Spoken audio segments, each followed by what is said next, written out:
In this guide, without RFC 9470, how does a resource server tell a client your token is not strong enough? Some servers return a generic 403 forbidden. The protocol is 3 steps. Here's what the HTTP actually looks like. And RFC 9470 was published in September 2023 and is now referenced by the OAuth 2 Security Best Current Practice, RFC 9700. Identity Expert, powering you to be an expert in identity. You log in with your password. The authorization server issues an access token. You read your account balance fine.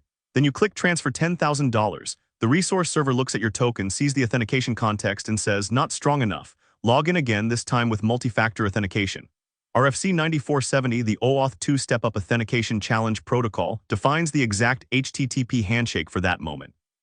The exact error code, the exact headers, and the exact way the client responds. Today we unpack it end-to-end. Think of a hotel key card. Your basic key opens your room. You walk up to the executive lounge, tap the reader, and a small red light says access denied, higher clearance required. You go back to reception, the clerk verifies your loyalty status and reprograms your card to a higher tier. Same physical card, new authority. Step-up authentication is exactly this exchange, but standardized in HTTP. The resource server is the lounge reader. The authorization server is the front desk. RFC 9470 specifies how the reader tells your client what tier it needs, and how the client returns to reception to request that tier. Without RFC 9470, how does a resource server tell a client your token is not strong enough? Some servers return a generic 403 forbidden, some return a custom JSON error, some return 401 with no useful detail. The client has no idea what authentication level the server actually requires and no standard way to ask for it. RFC 9470 fixes 3 gaps. 1. A standard error code, insufficient user authentication. 2. A way to specify the required authentication context reference, the ACR. 3. A way to demand fresh authentication using the maxage parameter. Now every resource server speaks the same language. The protocol is 3 steps. Step 1. The client calls the API with an existing access token. The resource server inspects the ACR claim. If the token's authentication level is below what this endpoint requires, the server returns HTTP 401 with a WWW-Authenticate header.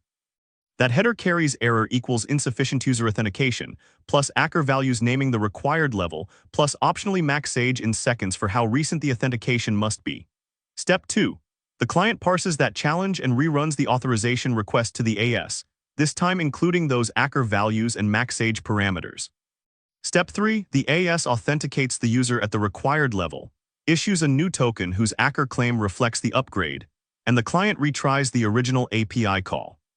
Same client, same user, stronger token. Here is what the HTTP actually looks like. The resource server returns 401 unauthorized with a WWW-Authenticate header carrying scheme bearer.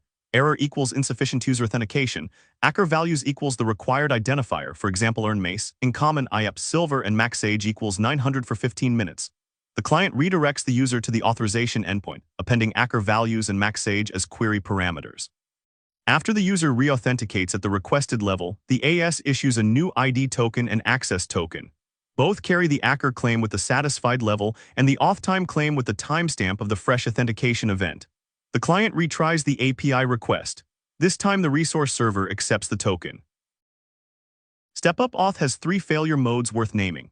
First, ACR downgrade. The resource server accepts a token whose ACR claim is weaker than its policy demands. Mitigation, enforce the check at every protected endpoint and reject any token whose ACR is missing or below the required level. Second, maxage bypass. An old token claims a strong ACR but the auth time is hours ago. The resource server must validate auth time against the current maxage policy. Third, ACR forgery. A malicious authorization server, or a misconfigured one, issues tokens with elevated ACR claims that were never actually satisfied. Mitigation.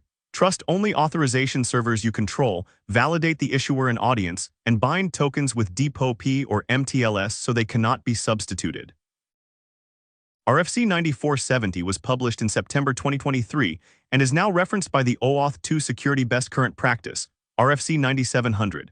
It pairs naturally with Continuous Access Evaluation Protocol, CAEP, which lets an authorization server revoke or step up a token in real time when risk signals change. FAPI 2, the financial-grade API profile, mandates step-up flows for high-value actions like wire transfers and account changes. OpenID Connect for identity assurance maps regulatory identity assurance levels onto ACR values. Expect step-up authentication to become non-optional in banking, healthcare, and government APIs through 2026 and beyond. Next on Identity Expert, OpenID Connect for Identity Assurance, how ACR ties to verified identity. Subscribe so you don't miss it. All primary sources cited in today's guide are listed on screen. You'll find direct links to the RFCs and specifications in the video description below. If this breakdown helped you understand the topic better, please subscribe to Identity Expert. We publish a new protocol deep dive every week. Thanks for watching. If there's a specific identity standard, authentication flow, or security protocol you'd like us to cover next, drop it in the comments below. We build our content based on what the community asks for.